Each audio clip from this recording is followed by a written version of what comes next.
right? Shalom. This is the Brothers of GMS New Orleans coming at you with another quick lesson. But before we get started, as always, we're going to give all praises, glory, and infinite honors to Yahweh, Bahashem, Yahawashi, Bahashem, Brakad, Wadash. Double honors to the apostles and elders of Great Millstone who rule and teach well. And peace and salutations to you sincere Akim out here, pushing this word in truth and sincerity to the four corners of the globe. May you brothers enter into the end. Shalom. And with this lesson, it was inspired by a conversation the elder and me were having, where you got the brothers doing the main camp over there, and they got some kind of event going on down here. We got a bunch of Edomites dressed like cowboys walking around, and one of them walked behind the brother holding the camera like he was about to do something, but then when he noticed other brothers looking at him, he stopped doing something. And what the elder brother and me were talking about is just the fact that, man, back in the world, if we saw somebody doing something, you wouldn't have messed with them. That was their business, you know, let them handle it. But in these times we're living, these people are just in that joke and playful spirit, that prideful spirit, where they think they can do anything and nothing's going to happen to them. Little do they know that we are living in the last seconds of this time of folly, this age of wickedness, before the Most High is about to bring that great destruction for this great pride these people walk in. And it's going to be a horrific death for a lot of you people out here, and it's going to be more than well deserved. But you can start with that Ecclesiastes 10 and 6. This is Ecclesiastes 10 and 6. Folly is set in great dignity, and the rich sit in low place. And that's the main point I wanted to hearken on. Folly is set in great dignity. Folly is foolishness, nothing of seriousness. And with the basest of men being set into power, that's all you see is folly. Was it also saying, I believe it's Isaiah 4, children are their oppressors. These Edomites have this Peter Pan little kid syndrome, where they're immature and stupid and silly. And so what does it say in Sirach chapter 10? As the ruler is, so are the people. The rest of these people are running around out here without any accountability, acting like little children, basing everything they do off of their emotions and impulses. Hence why you got people playing like they would, trying to play with the brother holding the camera, playing with the prophets, and you know, just in this TikTok, Instagram spirit, trying to get everything for likes and trends out here. But if you ask them serious questions about what's going on with the US dollar, the economy, or where's Ukraine at, crickets come up. Yeah, you got this guy with a night show, what his name? Jimmy Kimmel. He goes around asking questions they should know. What's the capital of Louisiana? They say Montana. They say stupid shit, you know. They don't even know the things of the world. But then you, like the person, you ask them something in the scriptures, their mind is get fried, man. They don't know nothing, but everybody want to play. Everybody wants to sit here and think somebody's just because you see us in garments or whatever, you think this is, we're doing a skit or something. Skit or some shit, you know? That we're trying to get TikTok likes. And to back this further up, you got another guy on YouTube that goes around and asks millennials and Gen Z's questions. And he asked this one chick, this one retard, hey, where is the Great Wall of China located at? And she couldn't even answer that. The answer was in the question. But then when he asked her, oh, who are all the Kardashians? Her eyes lit up. She could name everybody, who they were fucking, how many kids they got, what color underwear they wear, all that. Like, people, the majority of these people that think like that, you have no purpose in life. You just sheep for the slaughter. And hey, it's getting to the point where we agree with these elites where they say you people are useless eaters. Yeah. And you need to be, that herd needs to be cold. This keep me about to be cold. That's right. Yeah, point you want to make? Goyim, yeah, Goyim. But keep reading that. Oh no, back in Ecclesiastes, verse 7. Ecclesiastes 10 and 7. I have seen servants upon horses and princes walking as servants upon the earth. And you can't, and that's talking about what? The princes walk, and the rich sitting in a low place, the children of Israel, who are supposed to be the true rulers of this planet. You so-called Negroes, Latinos, and Native Americans being at the bottom of society, looked at as the scum and the filth, while the true servants, the true peasants, these Edomites are sitting on horses in that position of power. And you can't have a servant ruling over a kingdom. You get what you see right now. One of the brothers always makes a beautiful point. Say you have a Fortune 500 company, and instead of you getting the CEO who has experience to run it, you go get the janitor. You go get the janitor, put a business suit on him, and tell him, hey, have at it. That company's gonna go under No, overnight. yeah, no time. It's gonna belly up, and that's what's been ruling the world. A non-fit person has been running the world, man. A child. All right. That's why the earth is all messed up. It's all jacked up. All right. Animals are suffering. The people are suffering. And the earth itself that's why the earth is fighting this devil back, man. Earthquakes, volcano eruptions, all these things, man. People see the devil for who he is, man. Right? The so-called white man is the devil that's on earth, man, causing all this mayhem. Mm-hmm. Now it's time for you to go. Kind of. You want me to get that? You got that second verse 14? I got it. Okay, kind of. We're gonna read it. You can start at 16 and read to 17.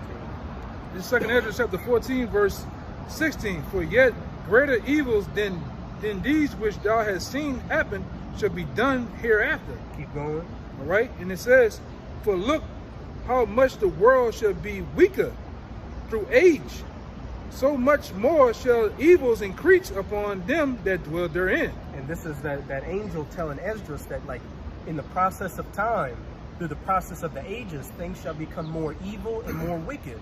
And that lines up perfectly, showing that this Edomite is the basest of men.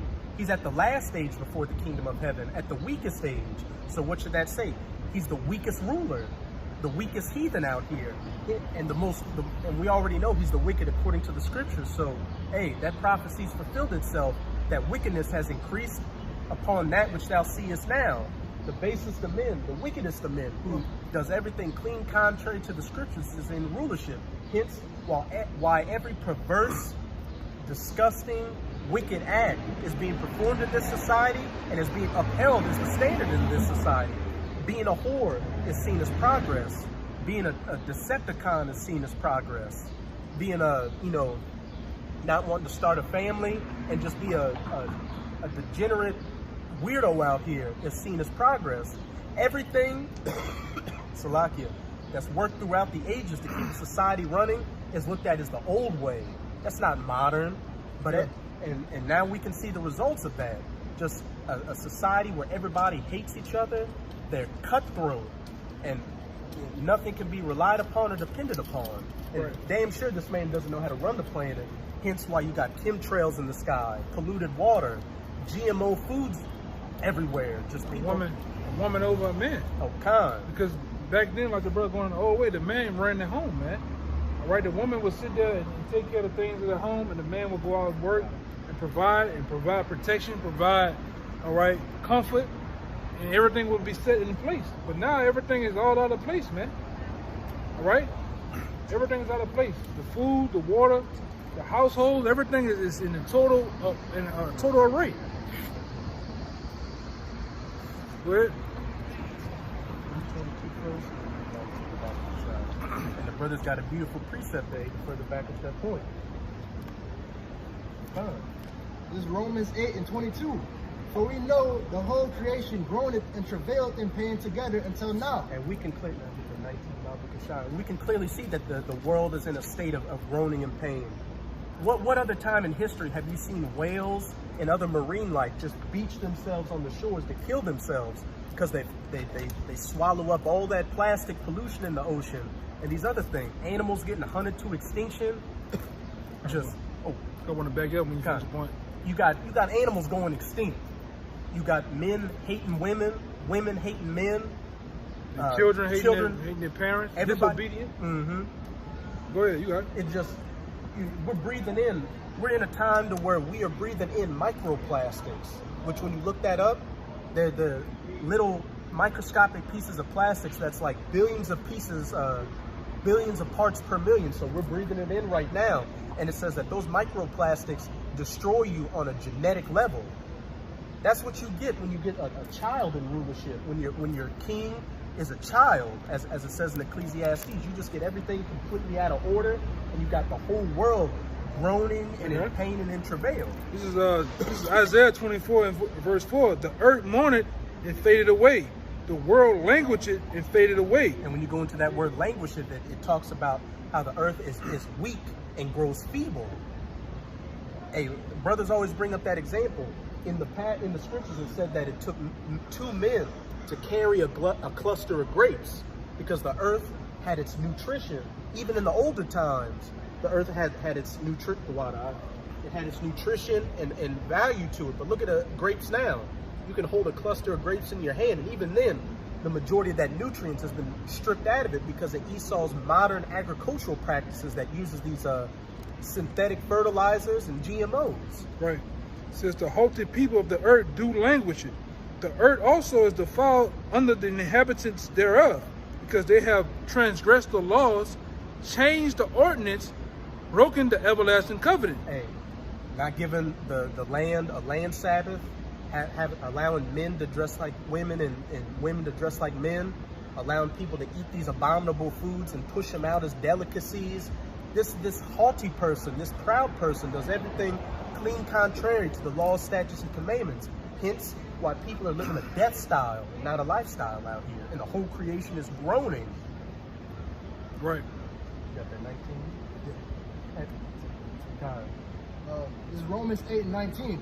For the earnest expectation of the creature waited for the manifestation of the sons of Yahweh. And that's the only thing that's going to rectify these problems out here, is the earnest manifestation of the sons of the Most High, the children of Israel, beginning with the elect back in power. Because once those, once 144,000 are back in power, what are we going to do? We're going to start putting this world, Abaratazah, we're of that number. We're going to start putting this world back in order under the laws, statutes, and commandments. And that's what's going to bring everything back to a better estate, to a former estate. So where does it say in Isaiah chapter 14, when that, I don't want Isaiah 14 to what? kind of 14 and 7? Kind of. Isaiah 14 and 7. We'll start at verse 5, Baba Kushab. Verse 5. Isaiah 14 and 5. The Lord has broken the staff of the wicked and the scepter of the rulers. They've taken these devils, beginning with their elites, the Rothschilds and the Rockefellers, out of power, breaking their staff, their scepter, then taken out of power, what? Going head first into slavery, to where they cannot commit any more of their wickedness anymore. Right, it says, the Lord has broken the staff of the wicked and the scepter of the rulers. He has smote the people. He who smote the people in wrath with a continual stroke, he that ruleth the nations with anger, ruleth the nations in anger, he is persecuted and none hinder it. Hey, him that smote the people in wrath and ruled the nations in anger, you know, pushing this democracy and this feminism on them, spraying the chemtrails in the sky, giving people GMO foods, all these, going and overthrowing sovereign leaders to set up puppets so they can bring that Babylonian American lifestyle, death style to him. Hey, once he's taken out of power, hey, that's game over for wickedness. The whole earth is at rest and is quiet. They break forth in singing. The whole earth is at rest and is quiet, and they break forth into singing. Why? Because they're finally going to get to see what a righteous rulership is. They're going to have clean air, clean water, and they're going to have a family structure with the man at the head and the women and the children in obedience to the man. And what? Ultimately, they're going to be governed under the laws, statutes, and commandments of Yahweh Bahasham Yahweh Shai, administered by the children of Israel. And if they get out of line, hey, they're going to get conked in the head with that rod of iron too. But after a time, they're not going to want to get out of line, because they're going to finally be at peace and at rest. They're going to have no reason to get out of line. Yeah, it says, verse 8, yea, the fair trees rejoicing at thee, and the cedars of Lebanon, saying, since thou art laid down, no feller is come up against thee. Hey, backing up that Romans 8 and 22, the whole creation groaneth until now. Once this devil is taken out of place, not only are the people going to rejoice, but nature itself is going to rejoice, because it's not going to have chemicals and getting strip mined and all this other madness that this Edomite does to this planet. He's no longer going to be doing it to it. So nature's going to be able to flourish and procreate itself, and regain its strength. And just to show you how much this devil has destroyed this planet, it's going to take a 1,000-year period for the earth to get back into its full estate. It's gonna yield what it used to do in the ancient times, man. Like the brother said, basketball-sized grapes, right? The water is gonna be fresh and clean, where you can just go and scoop you some water and drink it, man. Try doing that now. Try doing that now, you're gonna drop dead. You know? That was it. Yeah. You get out of But hey, here. with that, we hope the sincere Akim and Akwath were edified by this quick lesson. And again, as always, we're going to give all praises, glory, and infinite honors to Yahweh, Bahashem, Yahweh Shai, Bahashem, Rakak, Rakash. Double honors to the apostles and elders of Great Millstone who rule and teach well. And peace and salutations to you sincere Akim out there, pushing this word in truth and sincerity to the four corners of the globe, making brothers endure until the end. Baba Ball, Baba Ball. Shalom. Shalom.